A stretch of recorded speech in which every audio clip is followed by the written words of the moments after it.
Mithi vine চ্যানেলে আপনাদেরকে আরও একবার স্বাগত। রাতে রাতে বন্ধুরা, সকাল হয়ে গেছে কিন্তু কিছুতেই চোখ খুলতে পারছি না, এতটাই ঘুম পাচ্ছে। কিন্তু এখন কিছু করার নেই, যতক্ষণ বিছানাতে থাকবো আর নামাই হবে না। তো সর্বপ্রথম আমার যে কাজটা আছে সেটা হচ্ছে কিছুটা ফ্রি হ্যান্ড এক্সারসাইজ করা। তো সেটাই কিছুটা করে নিচ্ছি।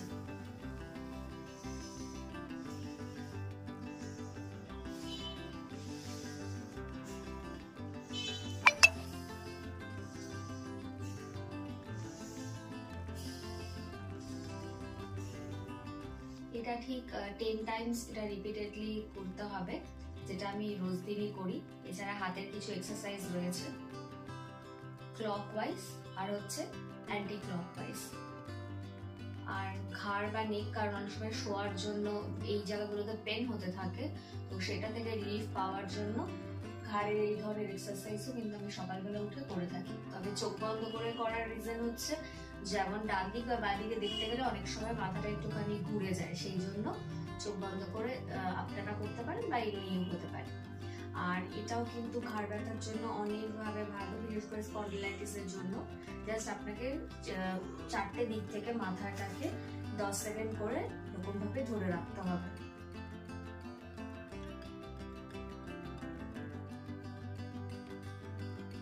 তো এটা আপনাকে 5টা সেট করতে হবে। আর ইভেন পায়ের জন্য আমি যেটা করি, যে জাস্ট এরকম ভাবে পায়ের মাসেল যদি কোনো ক্র্যাম্প হয়ে থাকে সেটাও কিন্তু অনেকটা রিলিফ পাওয়া যায়।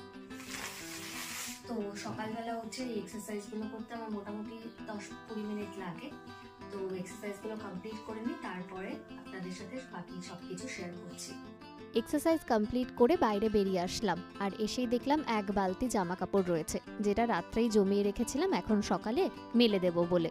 যেহেতু অনেক রাত্রে কাঁচা হয়েছিল, তখন তো রোদ ছিল না, তো এখন যাব ছাদে, যাতে 1-2 ঘন্টার মধ্যে একদম পুরোপুরি শুকিয়ে যায়। আর সিঁড়িতে উঠতে গেলে এই জায়গাটাতে এরকম সুন্দর পর্দা রয়েছে, তো এটাকে সরিয়ে দিলাম যাতে কিনা নোংরা না হয়ে যায়। আর আপনারা তো এর আগের দিন আমাদের ছাদটা দেখিয়ে নিয়েছেন, তো আজ আর দেখালাম না।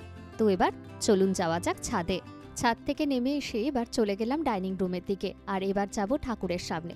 ভোরবেলা যেটা আমার ডেইলি রুটিন, উঠেই আগে ঠাকুরের মুখ দর্শন করতে হবে, হরে কৃষ্ণ রাধে রাধে বলে আজকের দিনটা শুরু করলাম। যেহেতু অনেকটা ভোরবেলা উঠেছিলাম, সেই জন্য তখন ঠাকুর ঘরটা একদম অন্ধকার ছিল। আর আপনারা তো অলরেডি আমার ঠাকুর ঘরটা দেখেই নিয়েছেন। তো এরপরে নিত্য প্রয়োজনীয় কাজকর্ম সেরে চলুন এবার যাওয়া যাক রান্নাঘরের দিকে। রান্নাঘরে এসে দেখলাম আগের দিনের বাসনগুলো কয়েকটা রয়ে গিয়েছে, তো এটাকে এবার গুছিয়ে নেওয়ার পালা। আমি সারা রাত এইভাবেই বাসনগুলোকে রেখে দিই, যাতে কিনা সুন্দর করে জল ঝরে যায়। আর চলুন এরপরে সেই সকালবেলা ড্রিঙ্কসটা বানানো যাক। তার আগে আমার এই মশলাদানিটা আপনাদের সাথে শেয়ার করছি। আমি যখন দোকানে কিনতে গিয়েছিলাম, তখন দোকানদার খুব সুন্দর করে উইথ ট্রে আমাকে এই কন্টেনারগুলো একদম সাজিয়ে দিয়েছিল, যাতে কিনা সব মশলা খুব সুন্দর করে রাখতে পারি। জিরে, ধনে, হলুদ, গোলমরিচ, চানা মশলা, চিকেন মশলা কি না আছে এই মশলাদানিতে, এক জায়গায় খুব ইজিলি আমি এগুলো পেয়ে যাই। তো চলুন এরপরে চটপট করে সেই ড্রিঙ্কসটা সকালের বানিয়ে ফেলি। গরম জল, গোলমরিচ গুঁড়ো, হলুদ গুঁড়ো, নুন আর সামান্য লেবু দিয়ে। আপনারাও কিন্তু একবার ট্রাই করে দেখতে পারেন যাদের গ্যাসের প্রবলেম আছে। আজকে যেহেতু শনিবার, তাই বজরংবলীর মন্দিরে যেতে হবে, সেই জন্যই সমস্ত জামা কাপড় এবং ব্যাগ গুছিয়ে নিয়েছি। চলুন চটপট করে এরপরে ঘরগুলো আপনাদের সাথে একটু ঘুরিয়ে দেখিয়ে দিই। সবার প্রথমে চলে গিয়েছিলাম বারান্দায়। বারান্দা থেকে আমাদের স্টাডি রুম আর বেডরুমটা এত সুন্দরভাবেই দেখা যায়। কিন্তু চলুন এরপরে বেডরুমটা আপনাদেরকে একবার দেখিয়ে দিই। তো খুব সুন্দর করে বিছানাটা গুছিয়ে ফেলেছি, আর ঘরটাকে ঝাড় দিয়ে একদম মুছে নিয়েছি। আর টাইলসটাও দেখছেন একদম চকচক করছে। তো এবার যাওয়া যাক বেডরুম থেকে বেরিয়ে ডাইনিং রুমের উদ্দেশ্যে। ডাইনিং রুমটা কিন্তু আমাদের বেশ অনেকটাই বড় রয়েছে। এখানে এল সাইজের যে সোফা সেটটা রয়েছে, সেটার কভার পরানো কিন্তু এখনো বাকি রয়েছে, কিছুদিনের মধ্যেই হয়ে যাবে। আর তার সাথে এই হচ্ছে ডাইনিং রুমের টিভি ক্যাবিনেট। এরপরে চলে গেলাম কিচেনে। কিচেনও কিন্তু একদম সুন্দর করে গোছানো হয়ে গিয়েছে। এরপরে আমি স্নান সেরে চলে এলাম, আর আজকে সেই ড্রেসটা পরেছিলাম যেটা আগের দিনই ভালো করে প্রেস করে রেখেছিলাম। বেশ কিছুক্ষণ ক্যামেরার সামনে নিজেকে দেখে শুনে নিয়ে এরপরে যাওয়ার পালা হচ্ছে ঠাকুর ঘরের দিকে। এত সকাল সকাল স্নান করতে কিন্তু খুব কষ্ট হচ্ছিল, তাই কাঁপতে কাঁপতেই চলে গেলাম ঠাকুর ঘরের দিকে। তো পুজোটা এবার শুরু করা যাক। আজকে যেহেতু শনিবার, তো আজকের পুজোটা আমার বাড়িতে একটু অন্যরকম হয়, তো সেটাই আপনাদের সাথে শেয়ার করছি। সবার প্রথমে দেখিয়ে দিই, একটাও কিন্তু ফুল ছিল না। প্রত্যেক শনিবার কিন্তু আমি ফুল বাড়িতে নিয়ে আসি, তাই এই ঝুড়িটা একদম ফাঁকা রয়েছে। আর এই প্রদীপটা রোজ শনিবার তুলসী মঞ্চের সামনে দিই। তো পুজো কমপ্লিট করে ভোগ দিয়ে ঠাকুর ঘর থেকে এবার বেরোনোর পালা আর রেডি হওয়ার পালা। তো আপনাদের সাথে ওয়ার্ড্রপটা একটু শেয়ার করছি। এখানে জামা কাপড়ের সাথে আমার সম্পূর্ণ কসমেটিক্স এবং তার সাথে মেকআপ কিট সব কিছু রয়েছে। তার মধ্য থেকে শুধুমাত্র লিপস্টিক, তার সাথে কাজল আর তার সাথে হচ্ছে একটা সানস্ক্রিন নিয়ে আমি চলে গেলাম ডাইনিং রুমের দিকে, যেখানে আয়না রয়েছে। এবার সুন্দর করে রূপচর্চা করার পালা। এখন কিন্তু আর আগের মতো আমি খুব বেশি মেকআপ করি না, তার কারণ মা চলে যাওয়ার পর থেকে আমার সেটা করতে খুব একটা একদমই পছন্দ হয় না। তো চলে গেলাম, প্রথমে সানস্ক্রিন ইউজ করে নিলাম, তারপরে সামান্য লিপস্টিক যেটা হাত দিয়ে ইউজ করে নিলাম, আর তার সঙ্গে ভেবেছিলাম কাজল পরবো, কিন্তু লাস্টে আর পরলাম না। আর যেহেতু বাইরে ঠান্ডা অল্প অল্প ছিল, তো একটু কনফিউজ ছিলাম যে আমি সোয়েটার নেব কি নেব না। তো অনেকক্ষণ চিন্তা ভাবনা করলাম, কিন্তু তার আগে এই রেডি হওয়ার চক্করে প্রচণ্ড গরম লাগতে শুরু করেছিল। যাই হোক, তাড়াতাড়ি চটপট করে রেডি হয়ে আপনাদের সাথে ফাইনাল লুকসটা শেয়ার করছি। আর ছোট্ট একটা টিপও পরে নিয়েছিলাম। তো মাত্র 5 মিনিটের মধ্যে রেডি হয়ে গিয়ে এই হলো আমার ফাইনাল লুকস। এরপরে যেটা দেখে বুঝতে পারলাম যে আমার স্কিন কিন্তু প্রচণ্ড রকমভাবে ড্যামেজ হয়ে গিয়েছে, যেটা আপনারা দেখে বুঝতেই পারছেন। ইভেন চোখের তলায় প্রচুর পরিমাণে কালি রয়েছে। তো নিজেকে দেখা শেষ করে এরপরে ব্যাগ আর সোয়েটার নিয়ে বেরিয়ে পড়লাম, যাতে যদি ঠান্ডা লাগে সোয়েটার ইউজ করতে পারি। ঘরে তো লাগছিল গরম, বাইরে বেরিয়ে দেখলাম ঠান্ডা রয়েছে, তাই সোয়েটারটা পরে নিলাম। আর তুলসী মঞ্চের সামনে গিয়ে প্রদীপটা জ্বালিয়ে দিলাম।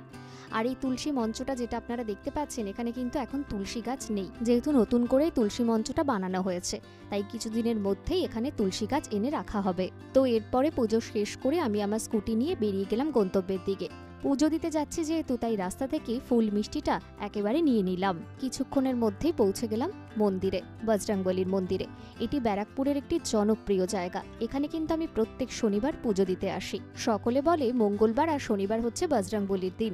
আপনারা কারা কারা আমার মতো শনিবার বা মঙ্গলবার কোন দিন পুজো দিতে চান অবশ্যই কমেন্ট করে জানাবেন। তবে অন্য দিনের তুলনায় আজকে একটু ভিড়টা কমই ছিল, তাই তাড়াতাড়ি পুজো দিতে পেরেছিলাম। তো বেশ খানিকক্ষণ মন্দিরে দাঁড়িয়ে পুজো দিলাম, ভক্তি ভরে নমস্কার করলাম। আর এই হচ্ছে সেই বজরংবলী। যেহেতু সকালবেলা কিছু খাওয়া হয়নি, তাই মন্দির থেকে বেরিয়ে পাশেই ছিল সাউথ জাংশন, যেটা সম্পূর্ণভাবে ভেজিটেরিয়ান একটি রেস্টুরেন্ট। সেখান থেকে সবার প্রথমে ধোসা অর্ডার করলাম। ধোসাটা কিন্তু এখানে দারুণ হয়। আর ভেতরে দেখুন কি সুন্দর স্টাফ করা রয়েছে, আলু, মটরশুঁটি, বাদাম।